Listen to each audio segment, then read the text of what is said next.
पर देख रहे थे ब्रेकिंग न्यूज की सुप्रीम कोर्ट में वोडाफोन आइडिया ने एक नई याचिका दायर की है और याचिका दायर करके जो एजीआर की जो ड्यूज हैं, जो पेनल्टी है, जो जुर्माना है, उसको माफ करने की मांग की है। तो ये नई याचिका है। आपको बता दें कि लगभग लगभग करीब 2 लाख करोड़ रुपए के आसपास के टोटल ड्यूज हैं। इसमें अगर हम एजीआर की बात करें तो उसके ड्यूज 84,000 करोड़ रुपए के आसपास के हैं। और इंटरेस्टिंग चीज ये है कि मार्च 2026 में 18,000 करोड़ रुपए के आसपास की पहली किस्त जमा करनी है और ये पेमेंट जो शेड्यूल है ये 2031 तक चलेगा। और वोडाफोन आइडिया ने बार बार ये कहा है कि नहीं, अगर ये ड्यूज माफ नहीं किए जाते हैं तो कंपनी को चलाना काफी मुश्किल हो जाएगा। वैसे सरकार ने राहत ये दी थी वोडाफोन आइडिया को कि उनके जो ड्यूज वगैरह पेनल्टी वगैरह हैं उसको काफी हद तक इक्विटी में भी कन्वर्ट किया था। तो फिलहाल सरकार की जो हिस्सेदारी है वो 50% के आसपास की है वोडाफोन आइडिया में। मेजॉरिटी शेयर होल्डिंग एक तरह से कह सकते हैं कि सरकार की है, लेकिन ये ज़रूर है कि वोडाफोन आइडिया लगातार स्ट्रगल कर रही है और ये डिमांड करती रही है कि उनको राहत दी जाए एजीआर बकाया मामले में। और ये नई याचिका दायर की गई है। हालांकि शेयर हम देख रहे हैं कि 8 रुपए के आसपास के भाव हैं और आज 3% के आसपास की तेजी पर यह कारोबार करता हुआ आपको दिखाई देगा। वोडाफोन आइडिया को लेकर श्रीकांत जी, गुड आफ्टरनून, बताइए आपका व्यू क्या है?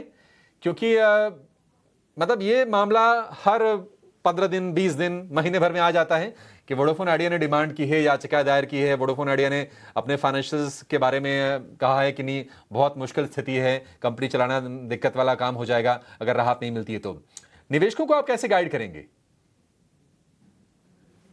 तो देखिए, वैसे ये जो स्टॉक है आइडिया, वोडाफोन आइडिया, ये हमारे फंडामेंटल कवरेज में तो नहीं है, यानी कि उसमें जो रेटिंग है वो रिड्यूस की रेटिंग है। बट ओवरऑल अगर देखें तो इसका जो टेक्निकल फॉर्मेशन बना है वो ये इंडिकेट कर रहा है कि इसमें पुल बैक जारी रहेगा। एक फॉलिंग वेज का फॉर्मेशन बना है। मोस्टली ऐसे फॉर्मेशंस बनते हैं तो उसका उस फॉर्मेशन के जो हाईएस्ट लेवल्स होते हैं उसे अचीव करने की कोशिश करता है स्टॉक। और उस पर्टिकुलर फॉर्मेशन के हाईएस्ट लेवल्स थे तकरीबन 11 रुपए के करीब के। तो हमें लगता है कि ये स्टॉक ग्रेजुअली 11 रुपए तक आ सकता है। करंट लेवल से तो मैं यही कहूंगा कि इन लेवल्स पे हमें केयरफुल रहना है। अगर वेरी शॉर्ट टर्म व्यू के साथ अगर आप परचेस कर रहे हो तो इसमें अवॉइड करें। बट अगर यहाँ पे लंबी अवधि का नजरिया हो, कम से कम 3 से 6 महीने का, 6 से 12 महीने का अगर नजरिया हो, तो बिल्कुल इसे खरीद के चल सकते हैं, but with a specific stop loss. तो मैं यही कहूंगा कि इस बार का जो लोएस्ट लो बना हुआ था इस पर्टिकुलर स्टॉक का, वो तकरीबन था 7 रुपए के करीब। तो 7 रुपए का फाइनल स्टॉप लॉस रखें और इसमें एक पोजिशनल ट्रेड बनाए।